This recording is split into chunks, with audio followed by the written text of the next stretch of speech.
Burundi is the poorest country in the world, located in East Africa.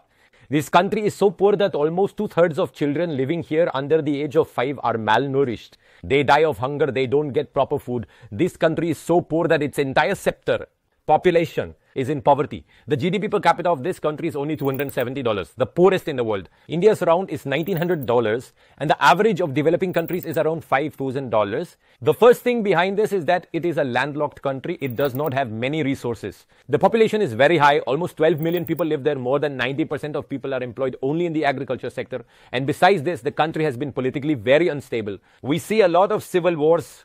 This civil war has occurred in the name of ethnicity. Between the Hutus and the Tutsis, the civil war is ongoing. If you don't know about Hutus and Tutsis, I have explained it in detail about Rwanda.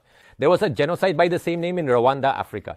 If you found the video informative, hit the subscribe button below to watch more such videos. The one who thrashes.